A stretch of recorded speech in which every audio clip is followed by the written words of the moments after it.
श्रीमद कुंज विहारणे नमः। श्री स्वामी हरिदास विजय तीर्थराम, श्री युगल सरकार, सदगुरुदेव और आप सभी रसिक भक्त वृंदों के श्री चरणों में दास का साष्टांग दंडवत प्रणाम।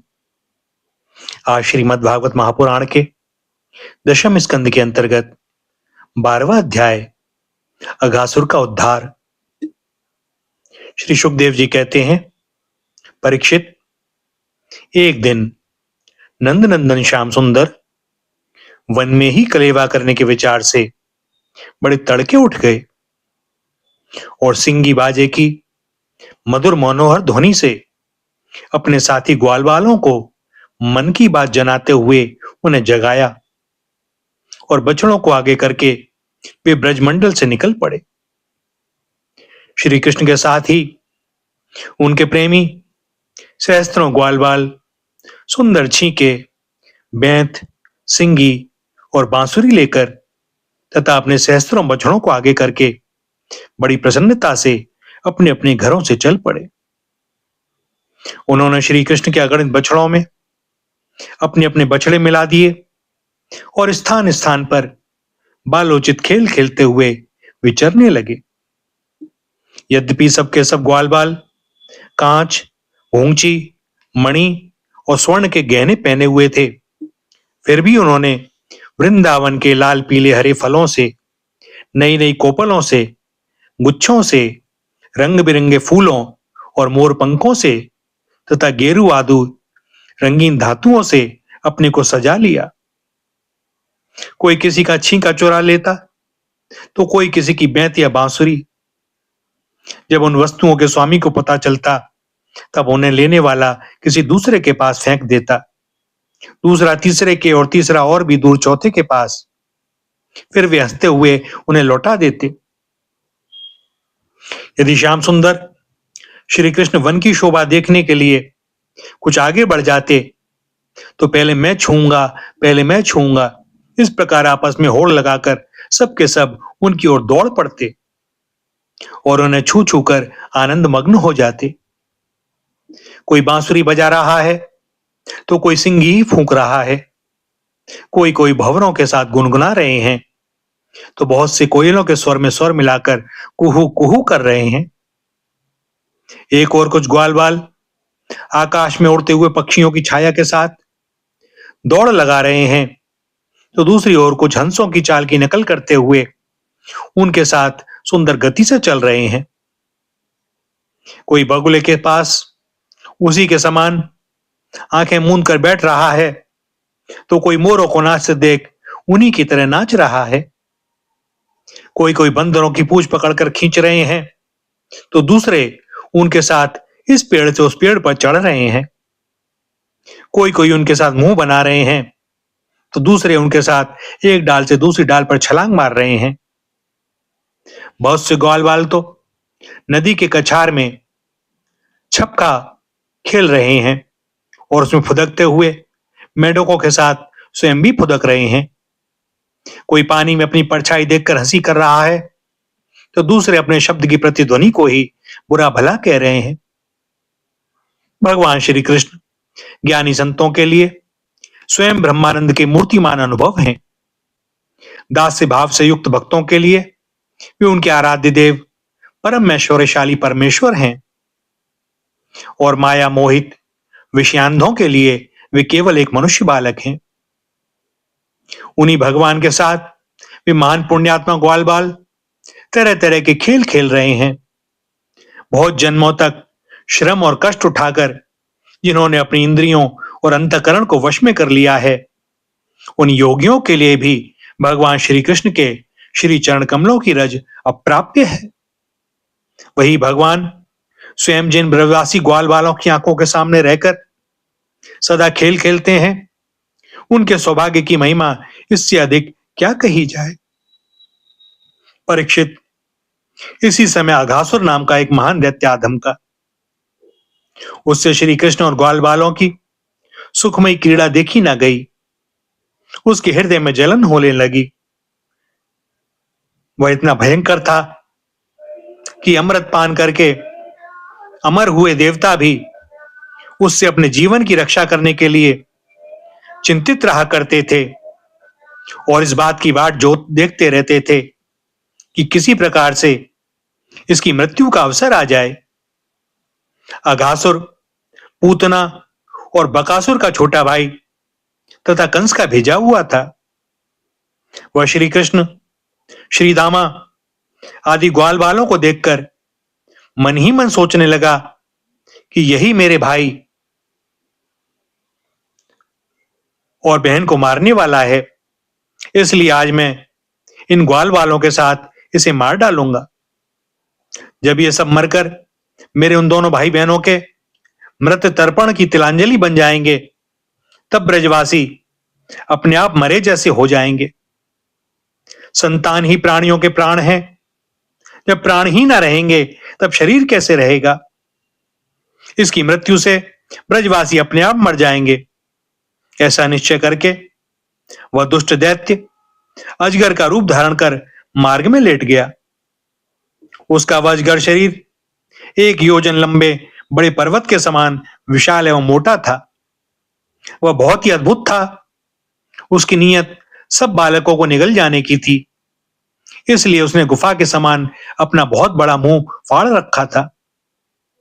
उसका नीचे का होठ पृथ्वी से और ऊपर का होठ बादलों से लग रहा था। उसके जबड़े कंदराओं के समान थे और दाढ़ें पर्वत के शिखर सी जान पड़ती थी। मुख के भीतर घोर अंधकार था।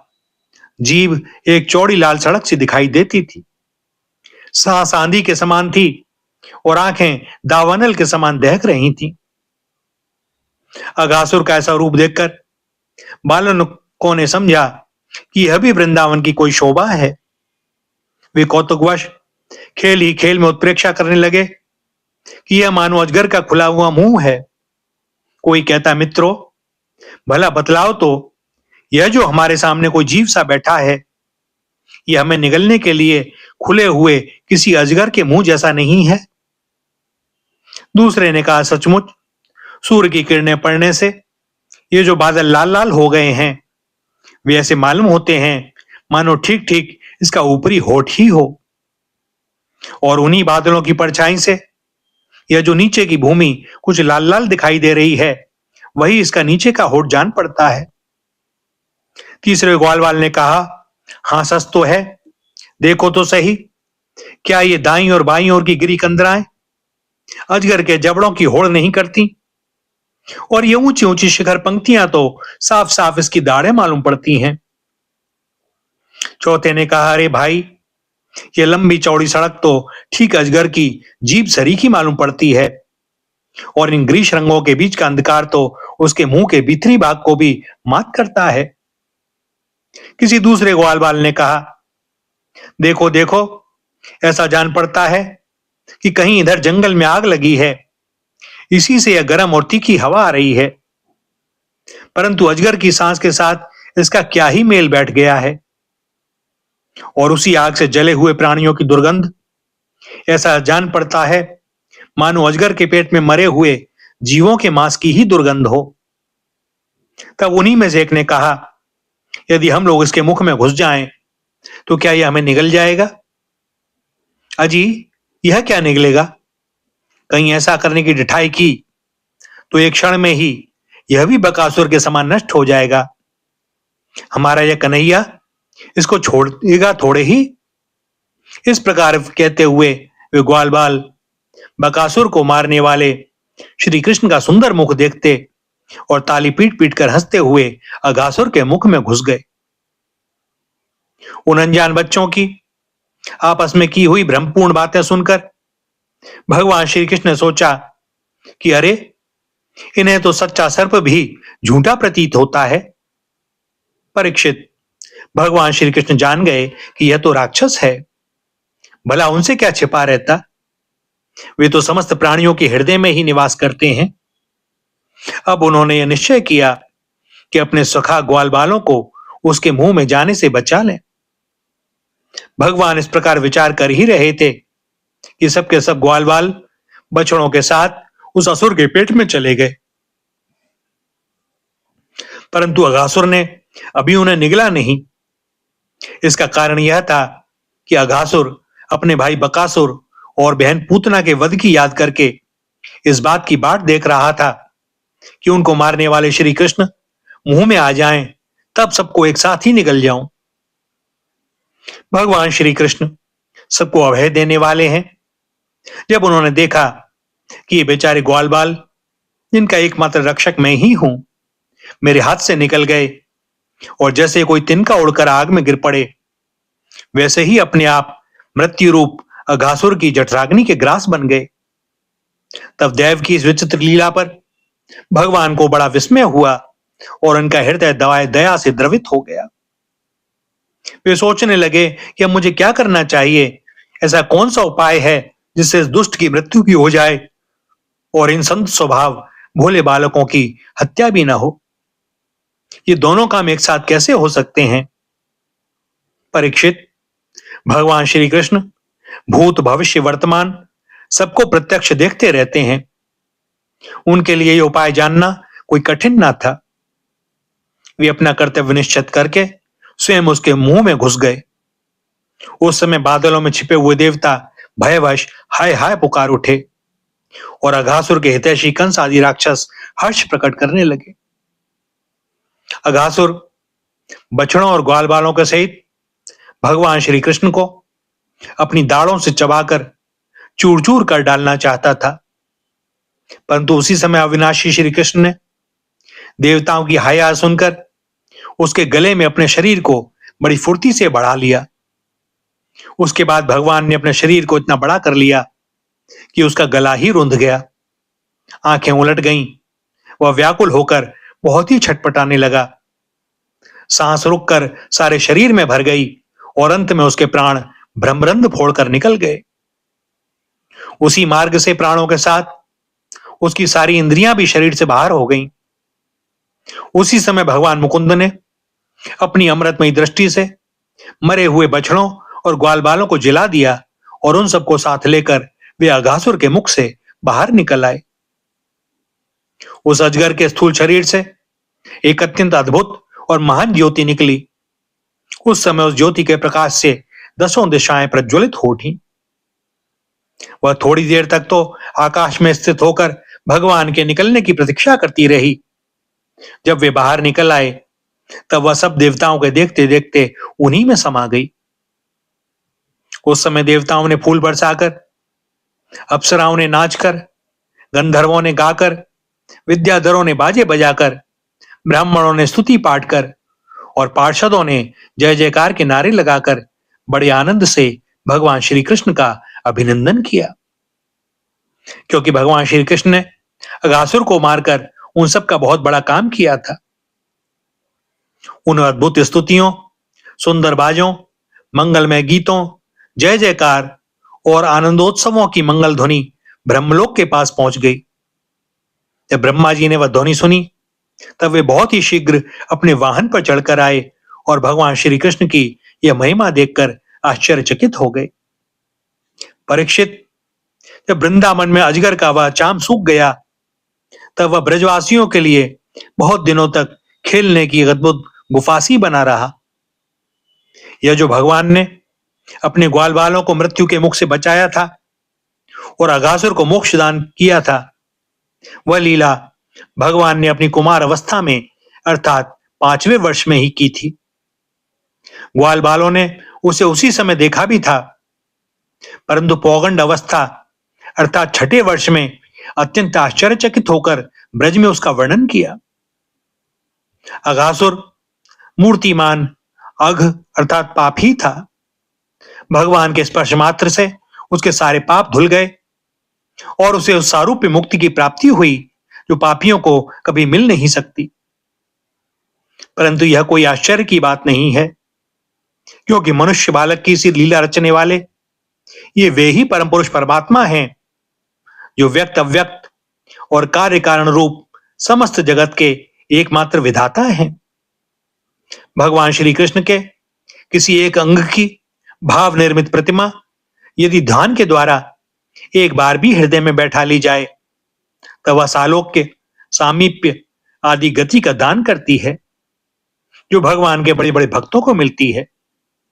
भगवान आत्मानंद के नित्य साक्षात्कार स्वरूप हैं। माया उनके पास नहीं फटक पाती। वे ही स्वयं अघासुर के शरीर में प्रवेश कर गए। क्या अब भी उसकी सदगति के विषय में कोई संदेह है? सूत जी कहते हैं, शौनकादि ऋषियों, यदुवंश शिरोमणि भगवान श्री कृष्ण ने ही राजा परीक्षित को जीवन दान दिया था। उन्होंने जब अपने रक्षक एवं जीवन सर्वस्व का यह विचित्र चरित्र सुना, तब उन्होंने फिर श्री सुखदेव जी महाराज से उन्हीं की पवित्र लीला के संबंध में प्रश्न किया। इसका कारण यह था कि भगवान की अमृतमयी लीला ने परीक्षित के चित्त को अपने वश में कर रखा था। राजा परीक्षित ने पूछा, भगवान, आपने कहा था कि ग्वाल बालों ने भगवान की हुई 5वें वर्ष की लीला ब्रज में 6ठे वर्ष में जाकर कही। अब इस विषय में आप कृपा करके यह बतलाइए कि एक समय की लीला दूसरे समय में वर्तमान कालीन कैसे हो सकती है? महायोगी गुरुदेव, मुझे इस आश्चर्यपूर्ण रहस्य को जानने के लिए बड़ा कौतूहल हो रहा है। आप कृपा करके बतलाइए। अवश्य इसमें भगवान श्री कृष्ण की विचित्र घटनाओं को घटित करने वाली माया का कुछ ना कुछ कार्य होगा, क्योंकि और किसी प्रकार ऐसा नहीं हो सकता। गुरुदेव, यद्यपि क्षत्रियोचित धर्म ब्राह्मण सेवा से विमुख होने के कारण मैं अपराधी नाम मात्र का क्षत्रिय हूं, तथापि हमारा अहोभाग्य है कि हम आपके मुखारविंद से निरंतर झरते हुए परम पवित्र मधुमय श्री कृष्ण लीलामृत का बार बार पान कर रहे हैं।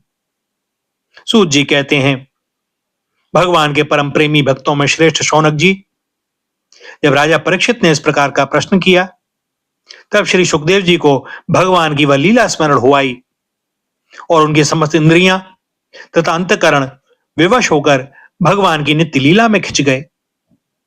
कुछ समय के बाद धीरे धीरे श्रम और कष्ट से उन्हें वाह्य ज्ञान हुआ।